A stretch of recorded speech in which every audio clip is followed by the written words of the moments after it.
Picture yourself in Florence, 1348. The smell of fresh bread fills your workshop. Church bells ring. Life feels permanent, unchangeable, exactly as it's been for 1,000 years. Then your neighbor doesn't open his shop. By evening, whispers spread. Strange marks, fever, death.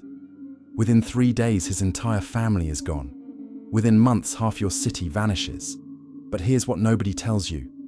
The plague didn't just kill people. It killed an entire way of life. And what rose from those ashes accidentally created the world we live in today. This is the story of how death became freedom. Picture this. You're a young baker in Florence, Italy. In the spring of 1348, the morning sun filters through your workshop window as you knead dough for the day's bread. The warm, yeasty smell fills the air. Outside, you hear the familiar sounds of your street coming to life. Merchants calling out their wares, cartwheels on cobblestones, church bells marking the hour. Your hands work the dough with practiced rhythm. You've made this same bread 1,000 times before in this same shop where your father worked and his father before him. Everything feels solid, permanent, the way things have always been. Then you notice your neighbor's shop hasn't opened. Strange. Marco is never late. By midday, you hear whispers. Someone saw a strange mark on his neck yesterday. Someone else says his daughter was complaining of fever. By evening, the street falls silent in a way you've never heard before. And within 3 days, Marco is dead. His wife is dead. 2 of his children are dead. Their bodies are carried past your shop, wrapped in soiled linens, and you catch a glimpse of something that makes your blood run cold. Dark swellings, black as coal, bulging from their necks and groins. Within a month, half your street is gone. Within 6 months, your city's population has been cut nearly in half. And what happened in Florence wasn't unique. It was happening simultaneously in Paris, London, Cairo, and hundreds of cities across 3 continents. The Black Death, as it would come to be known, represents one of the most catastrophic demographic collapses in recorded human history. But here's what most people don't understand. The plague didn't just kill people, it killed an entire way of life. It shattered a social order that had stood for 1,000 years. And in doing so, it accidentally created the world we live in today. Before diving into these forgotten stories of survival and transformation, if you enjoy learning about the hidden truths of history, consider hitting that like button and subscribing for more content like this. And please comment below to let me know where you're listening from. I find it incredible that we're exploring these ancient stories together from different parts of the world, connected across time and space by our shared curiosity about the past. To understand how completely the Black Death transformed medieval society, you must first understand what that society looked like before the plague arrived.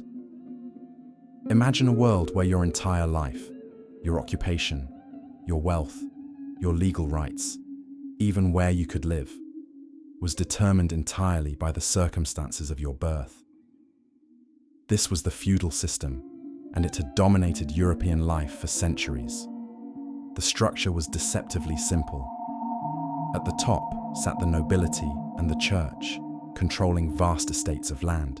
Below them were the peasants, roughly 90% of the population, who worked that land. But here's the crucial detail that modern people often miss. These weren't employees who could quit and find another job. They were serfs, legally bound to the land they worked. If you were born a serf on Lord William's manor in England, you would die a serf on that same manor. Your children would be serfs there. Your grandchildren would be serfs there.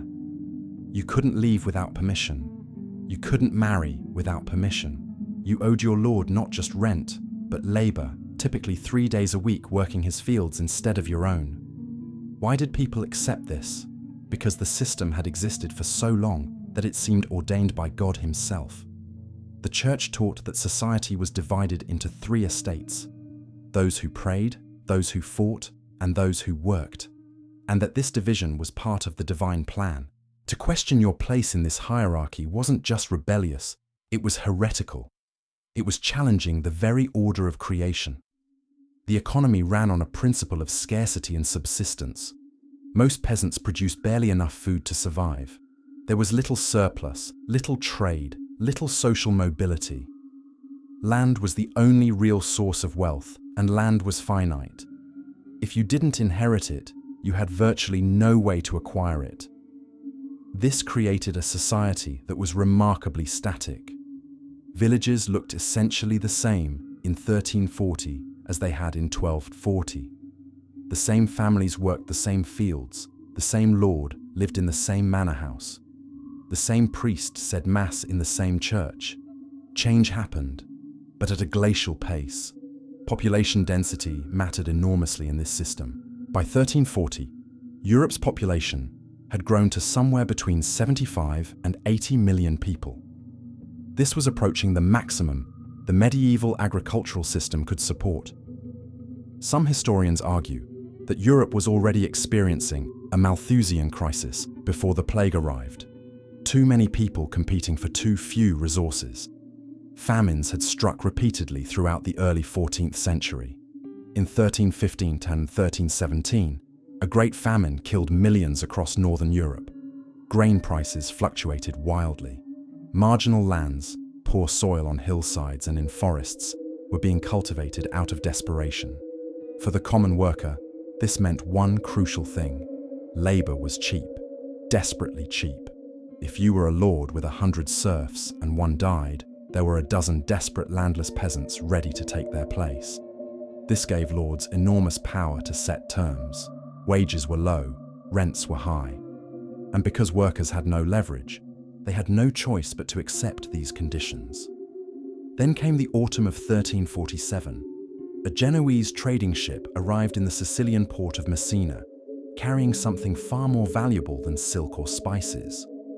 It carried Yersinia pestis, the bacterium that causes bubonic plague. The disease had traveled the Silk Road from Central Asia, moving through Mongol territories, carried in the fleas that lived on black rats that infested grain shipments and ships' holds. When the ship docked in Messina, the rats disembarked. The fleas followed, and within days, the dying began. What made this plague so uniquely terrifying was its speed and its symptoms. A person could wake up feeling fine and be dead before sunset. The disease announced itself with fever, chills, vomiting. Then came the buboes, swellings of the lymph nodes in the neck, armpits, and groin, growing as large as apples, turning black as they filled with blood and pus. Some victims developed dark blotches across their skin as subcutaneous bleeding occurred. The smell was apparently horrific, rotting flesh combined with the sweet, sick odor of infection. Mortality rates varied, but in many outbreaks, 70 to 80% of those infected died within a week. But here's what made it even worse. Nobody understood what was happening. Medieval medicine had no concept of bacteria or viral transmission. The dominant theory was that disease was caused by, quote, corrupted air resulting from an unfavorable alignment of planets, or God's punishment for human sin. Some doctors recommended carrying flowers or herbs to ward off bad air. Others suggested bloodletting or drinking powdered emeralds. None of it worked. The plague killed physicians as readily as it killed peasants. It killed bishops as readily as beggars. It killed the young and healthy as readily as the old and infirm. A Florentine chronicler named Giovanni Boccaccio, who survived the plague in Florence, wrote an account that still chills the blood 600 years later. He described how the mere touch of the clothes of a plague victim seemed to communicate the disease. He wrote of how many dropped dead in the open streets, both by night and by day, whilst a great many others, though dying in their own houses, drew their neighbours' attention to the fact more by the smell of their rotting corpses than by any other means. He noted that so many died so quickly that there was not enough consecrated ground to give them burial, especially since they wanted to bury each family in its own tomb. The social fabric began to tear immediately. Parents abandoned sick children. Children fled from dying parents. Priests refused to give last rites to plague victims. Doctors refused to treat the sick. One chronicler in Siena wrote, "Father abandoned child, wife husband, one brother another. For this illness seemed to strike through breath and sight, and so they died, and none could be found to bury the dead for money or friendship." The fundamental bonds of family and community, the bedrock of medieval society, dissolved in the face of overwhelming fear. But what you're about to hear is how this demographic catastrophe didn't just kill people. It killed the power structures that had seemed eternal. And in the most unexpected twist of medieval history, this apocalyptic plague accidentally liberated the survivors in ways that would have been unimaginable just years before. The first wave of the Black Death tore through Europe between 1347 and 1353, killing somewhere between 30 and 60% of the population. Let that sink in for a moment. Imagine your city losing half its people in 5 years. Entire villages were abandoned. Fields went unplanted. Livestock wandered freely through deserted farmyards. The streets of major cities were filled with bodies faster than they could be buried. In some places, the dead were dumped into mass graves, pits so large that contemporary sources described them containing thousands of corpses, layered in the earth like lasagna. The immediate response from the authorities was predictable: double down on the old order. In England, King Edward III and Parliament passed the Ordinance of Labourers in 1349, followed by the more comprehensive Statute of Labourers in 1351. The logic was simple. With so many workers dead, the surviving labourers were demanding higher wages. Some were refusing to work unless paid double or triple the pre-plague rates. Others were abandoning their lord's manors entirely, seeking better opportunities elsewhere. The statute attempted to freeze wages at pre-plague levels and prohibited workers from leaving their home villages to seek employment. Violators could be imprisoned. Similar laws appeared across Europe. In France, King John II issued ordinances fixing wages and prices. In Spain, Peter IV of Aragon issued decrees against labourers who, quote, 5. The message from the ruling class was clear. Despite the plague, nothing fundamental should change. The social hierarchy would be maintained. But here's what makes this moment so pivotal. For the first time in centuries, the laws didn't work. They couldn't work, because the fundamental economic equation had shifted. Imagine you're a lord named Robert in England in 1352. Before the plague, you had 80 serfs working your land. Now you have 30. But your land area hasn't shrunk. You still have the same hundreds of acres that need ploughing, planting, harvesting. The seasons don't care about the plague. Crops must be planted in spring, whether you have enough workers or not. What do? According to the law, those 30 remaining workers owe you the same labor obligations as before, 3 days a week working your fields. But simple mathematics reveals the problem. 30 workers can't do the work of 80. Your fields will lie fallow. Your crops will rot, you will starve, and so will everyone who depends on you. So you have a choice. Obey the law and watch your estate collapse, or break the law and pay workers whatever it takes to get the labor you desperately need. Across Europe, lords chose survival over principle. They began offering higher wages. They began competing with each other for workers, a concept that would have been unthinkable in 1340. A peasant named Thomas, who in the old world would have spent his entire life bound to one manor, could now simply walk to the neighbouring estate and negotiate. Lord William is offering me 8 pence a day, he might say to Lord Robert. Can you match that? This was revolutionary. For the first time in living memory, ordinary workers had leverage, and they used it. Contemporary records from English manors show the transformation in stark detail. Before the plague, a skilled agricultural labourer might earn 2 pence per day during harvest season. By 1350, that same labourer could command 4 or 5 pence. By 1360, 6 pence. And these weren't just wage increases. The entire relationship between lord and worker was transforming. Serfs began refusing to perform unpaid labour obligations. They demanded to convert their feudal services into cash payments. They insisted on written contracts specifying terms of employment. One particularly revealing court record from 1352 describes a peasant named John Smale, who was charged with violating the Statute of Labourers. He had left his home manor and was working for higher wages elsewhere. When brought before the court, John didn't deny the charges. Instead, according to the record, he said he would not serve unless he were paid as he wished. The audacity of this statement cannot be overstated. A peasant, in open court, was declaring that he would set the terms of his own labour. This would have been literally unthinkable a decade earlier. And the courts? They couldn't do much. Prisons couldn't hold thousands of violators. Executing them would only worsen the labour shortage. The old mechanisms of social control were breaking down because the demographic math no longer supported them. But the transformation went deeper than economics. The plague had shattered something more fundamental than the labour market. It had shattered people's faith in the institutions that had promised to protect them. Consider the position of the Catholic Church in 1340. The Church was arguably the most powerful institution in Europe, more powerful in many ways than individual kings. It controlled vast wealth. It claimed absolute moral authority. It promised that pious behavior would be rewarded and sin would be punished. If not in this life, then certainly in the next. The entire feudal system was blessed by the Church as part of God's plan for humanity. Then the plague arrived, and the Church's response was catastrophic. Priests died in enormous numbers. Some estimates suggest that 40 to 50% of the clergy perished in the first wave.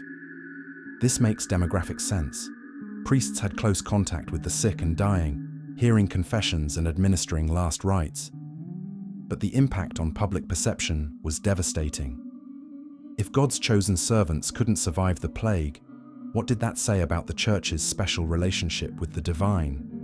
Worse, many clergy abandoned their posts.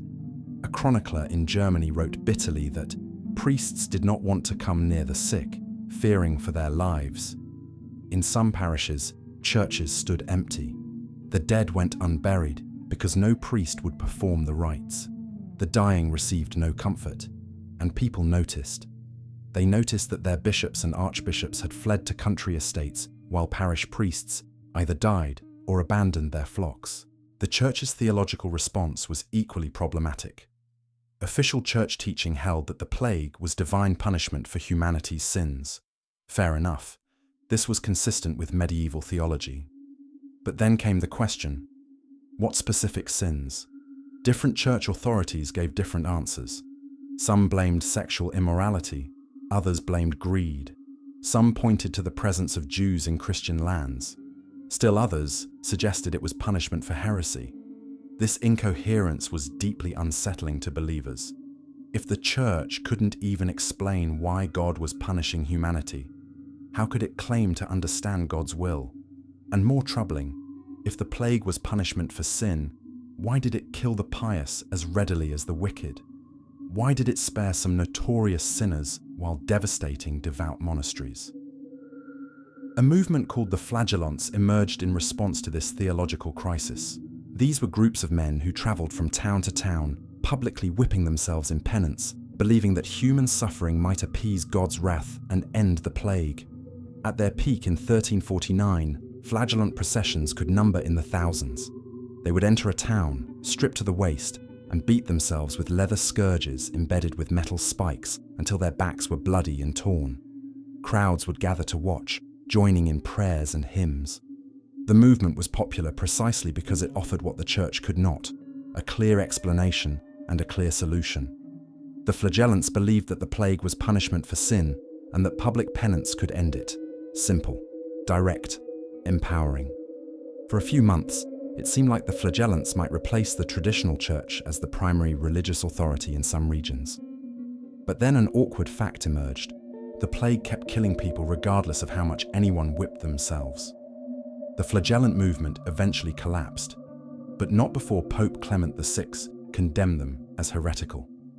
The Church was trying to reassert authority it no longer truly possessed. By 1360, something had fundamentally shifted in the relationship between ordinary people and religious authority. Church attendance remained high. This was still a deeply religious age, but a new skepticism, had taken root. People began asking questions that had once been unthinkable. If the church couldn't protect us from the plague, what else might it be wrong about? This skepticism would bear fruit in unexpected ways over the coming centuries. The Protestant Reformation was still 170 years away, but the Black Death planted seeds of doubt that would eventually blossom into full-scale religious revolution. Meanwhile, the economic transformation was accelerating. By the 1360s and 1370s, a new class was emerging across Europe: peasants who had accumulated enough wealth to begin buying land. This was revolutionary. Land ownership had been the exclusive privilege of nobility and the church. Now, for the first time, a skilled craftsman or successful farmer could save enough from their increased wages to purchase small plots. The mechanism was simple but devastating to the old order. Noble families had been hit hard by the plague. Many estates lacked male heirs. Others were burdened by debts incurred during the crisis. They needed cash, and they needed it quickly. So they began selling land, something their ancestors would have considered unthinkable degradation of the family honor. On the other side were peasants with savings. A master mason named William might have accumulated 50 shillings, a fortune by pre-plague standards. He could use that to buy a small plot of land. Now he owned property. He became a freeholder, subject to no lord, beholden to no one. He could pass that land to his children. He had achieved something that had been virtually impossible for 1,000 years. He had escaped his birth class. Court records from this period are filled with land transactions that would have been extraordinary in 1340, but became almost routine by 1370. In Essex, England, records show that in 1360 alone, dozens of small parcels of land changed hands from nobility to commoners. Each transaction was a small revolution, a tiny crack in the foundation of feudal society. This had cascading effects. Landowning peasants needed to protect their property rights, so they demanded better legal protections. They began participating in local courts, not just as defendants, but as plaintiffs and jurors. They formed guilds and associations to protect their interests. They began to see themselves not as subjects, but as stakeholders in their communities, and their newfound wealth showed in visible ways. Archaeological excavations of peasant houses from before and after the plague reveal a dramatic shift in material culture. Pre-plague peasant homes contain primarily locally made pottery and tools. Post-plague homes contain imported ceramics, glass, metal utensils, and more varied food remains. People were eating better, dressing better, living in more comfortable homes. A chronicler in England noted with apparent disapproval that by 1370, serving girls demand £3 or £4 a year for their wages, a sum their mothers would not have dared to ask in the old days, and they wished to be dressed in silk and to live on dainties. The horror in this statement is revealing. How dare these common women demand good wages and nice clothes? But from another perspective, this was liberation. Women who had been trapped in near slavery were now demanding and receiving fair compensation for their labor. But not everyone benefited from this transformation, and the resistance from the old order was fierce. In England, the tension exploded in 1381 in what became known as the Peasants' Revolt. The immediate trigger was a poll tax, a flat tax that hit the poor hardest. But the deeper causes ran much deeper, connecting directly to the post-plague social transformation. The revolt began in Essex and Kent, led by men like Wat Tyler and John Ball. Ball was a priest who had been excommunicated for his radical preaching. His most famous sermon asked a question that still resonates today. Quote 11. In other words, if we're all descended from Adam and Eve, where did social hierarchy come from? How could aristocracy be part of God's plan if it didn't exist in Eden? This was dangerous thinking. Ball and other rebel leaders argued that the feudal system was not divinely ordained, but rather a human invention, and therefore, it could be changed or destroyed by human action. They demanded the abolition of serfdom. They demanded that land held by the church be redistributed to the poor. They demanded that no man should be lord over another, except by choice and agreement. The revolt spread with shocking speed. Within weeks, thousands of rebels had marched on London. They captured the Tower of London. They beheaded the Archbishop of Canterbury and the King's treasurer. They burned legal documents that recorded feudal obligations. For a brief moment, it seemed possible that they might actually overthrow the entire social order. The young King Richard II, only 14 years old, met with the rebels at Smithfield. According to chronicles, the meeting seemed to be going well until a scuffle broke out, and Wat Tyler was struck down and killed. The rebels, leaderless and surrounded by royal forces, dispersed. Over the following weeks, the leaders were hunted down and executed. John Bull was hanged, drawn, and quartered, a punishment reserved for traitors. The revolt failed. But here's what modern historians increasingly recognize. It failed in its immediate goals, but it succeeded in its larger purpose. The message had been sent and received. Peasants could organize. They could resist. They could threaten the very foundations of noble power. And while the immediate rebellion was crushed, the long-term trajectory of social change continued. By 1400, serfdom was effectively dead in England, not because it was legally abolished, but because it had become economically untenable. Lords couldn't enforce feudal obligations when workers could simply leave for better opportunities. The legal framework of feudalism remained, but the reality on the ground had transformed. Similar patterns played out across Europe, though at different speeds. In Western Europe, England, France, the Low Countries, the transformation toward wage labor and freer peasants happened relatively quickly. In Eastern Europe, the pattern reversed. Labor shortages led to the strengthening of serfdom as lords used state power to bind peasants more tightly to the land. This divergence would have enormous consequences, helping to explain why Western Europe developed capitalist economies while Eastern Europe remained feudal for centuries longer. But beyond economics and law, the plague had changed something even more fundamental: how people thought about change itself. Before the plague, change was rare and usually bad. The ideal was stability, tradition, maintaining the ways of ancestors. After the plague, a generation had watched their entire world transform in their lifetimes. They had seen things that had seemed permanent: the feudal order, the church's authority, even their own families, collapse in months. This created a new mentality. Change was not only possible, it was inevitable. And if it was inevitable, perhaps it could be directed, controlled, even accelerated. This shift in consciousness is harder to document than changes in wages or land ownership, but you can see it in the cultural production of the period. Literature from the late 14th century is filled with social criticism and satire that would have been unthinkable in 1340.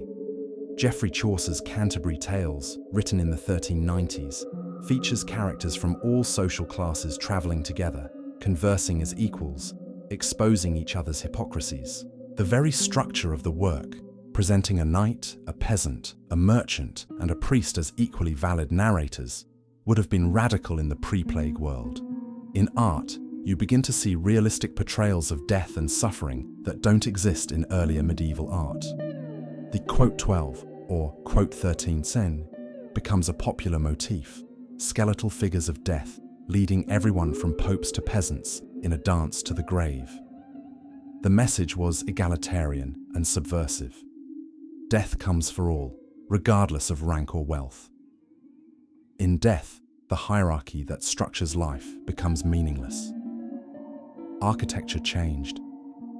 Pre-plague Gothic cathedrals had been reaching ever higher, attempting to bridge heaven and earth through sheer vertical ambition. Post-plague architecture becomes more horizontal, more human-scaled. There's a shift toward domestic comfort and beauty rather than pure religious grandeur. Even diet changed in unexpected ways. With fewer mouths to feed and more land available, livestock became cheaper. Meat consumption increased dramatically among common people. Archaeological analysis of bones from London shows that the average height of working-class Londoners actually increased in the generations after the plague. a clear sign of better nutrition. In some real sense, ordinary people were physically larger and stronger than they had been before. This matters because it created a positive feedback loop. Better fed, healthier workers were more productive. Higher productivity justified higher wages. Higher wages allowed better food. Each generation was slightly better off than the last, the opposite of the Malthusian trap that had characterized the pre-plague period. Universities and education expanded. Before the plague, literacy was primarily the domain of clergy. After the plague, with labor shortages in skilled professions, there was huge demand for educated workers, clerks, accountants, lawyers, notaries. This created opportunities for social mobility through education. A bright peasant child might learn to read and write, apprentice to a lawyer, and die a wealthy and respected member of the urban middle class. This pathway had essentially not existed in 1340. Urban centers grew in importance relative to rural areas. Cities had been devastated by the plague. Urban mortality rates were often higher than rural ones due to crowded conditions. But cities recovered quickly because they offered opportunities. A young person in a struggling rural village could move to a city and find work, community, and possibility. The famous German saying, "Stadtluft macht frei," city air makes you free, dates from this period. It referred to the legal principle that a serf who lived in a city for a year and a day became free. The feudal ties were legally severed. This urbanization accelerated the monetization of the economy. Cities ran on money, not barter or feudal obligations. You couldn't pay your rent with 3 days of labor per week. You needed cash. This meant wage labor became normalized, which further eroded feudal relationships. Banking and finance expanded to serve this more monetized economy. Italian banking families like the Medici rose to extraordinary wealth and power by facilitating trade and credit. The very concept of lending money for interest, once condemned by the church as the sin of usury, became gradually accepted as necessary for economic growth. None of this was inevitable. The plague could have led to a conservative backlash, a strengthening of traditional authorities and hierarchies. In some places and in some ways, it did. But the overall trajectory, especially in Western Europe, was toward greater freedom, greater social mobility, and greater prosperity for ordinary people. By 1450, a century after the first plague wave, Europe looked radically different than it had in 1340. Populations had recovered to perhaps 70 to 80% of pre-plague levels. But society had transformed. Serfdom was dying or dead across much of Western Europe. Wages were higher.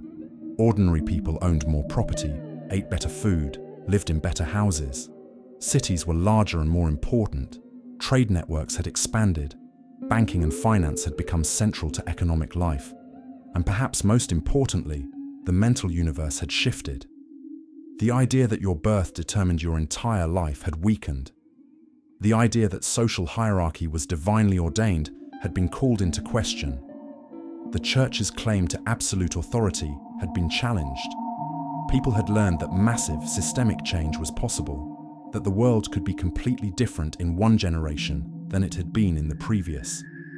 These changes created the preconditions for everything that followed: the Renaissance, the Age of Exploration, the Scientific Revolution, the Protestant Reformation, the Enlightenment, the Industrial Revolution. None of these were inevitable, but all were made more possible by the transformations set in motion by the Black Death.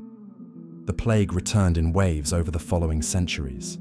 There were major outbreaks in 1361, 1369, 1375, and repeatedly through the 15th and 16th centuries.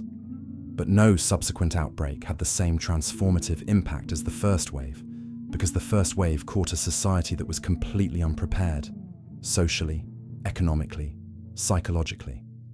What makes the Black Death story so haunting isn't just the scale of death, though that's certainly part of it. It's the realization that an entire social order, one that had seemed as permanent and natural as the seasons, one that had structured human life for 1,000 years, could simply collapse. And in its place, something new could emerge. The peasants who negotiated for higher wages in 1350, the laborers who walked away from their home villages in search of better opportunities, the craftsmen who bought land and became property owners. These were ordinary people who recognized that the rules had changed and seized their chance. They didn't have a grand plan. They weren't revolutionary theorists. They were just trying to survive and provide for their families. But collectively, their individual decisions accumulated into a wholesale transformation of society. Contemporary observers often viewed these changes with horror. Chroniclers complained about the breakdown of proper social order. Moralists decried the luxury and pride of common people who dressed above their station. Nobles raged against peasants who demanded to be treated with dignity. But from another perspective, what was happening was simply this. Human beings who had been trapped in a system that extracted their labor and offered almost nothing in return had discovered that they had power. And having discovered it, they refused to give it up. The Black Death reminds us that even the most oppressive systems contain the seeds of their own transformation. The feudal order seemed invincible because it controlled land, military force, and ideological authority through the church. But it depended on a specific demographic and economic equilibrium. When that equilibrium was destroyed, the system couldn't maintain itself through force or ideology alone. It also reminds us of the strange, unpredictable paths that human progress sometimes takes. We don't like to think that something as horrific as the plague could lead to something positive. It feels wrong, almost obscene.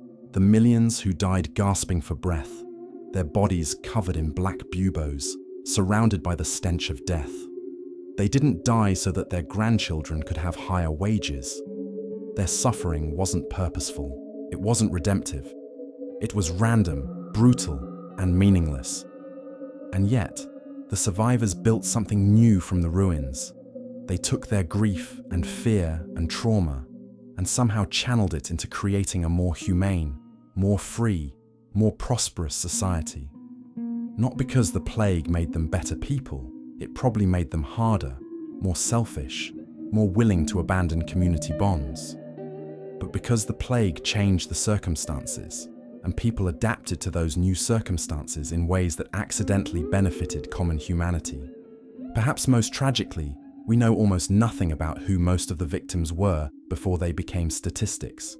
We have chroniclers' accounts and parish death records and archaeological evidence, but we don't have their individual stories.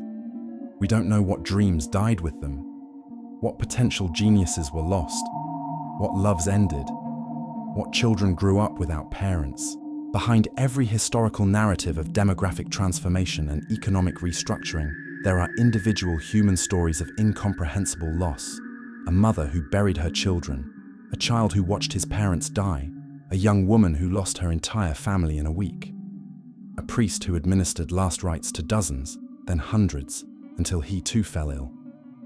These people were real. Their suffering was real.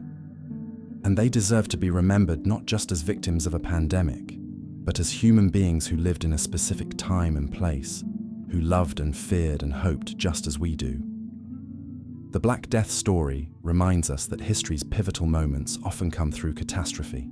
The systems and structures that organize our lives seem permanent until suddenly they're not. And in the chaos that follows, ordinary people make decisions that collectively determine what comes next. What happened between 1347 and 1400 was terrible. It was also, in some strange and uncomfortable way, transformative. The plague didn't just change medieval society, it ended it.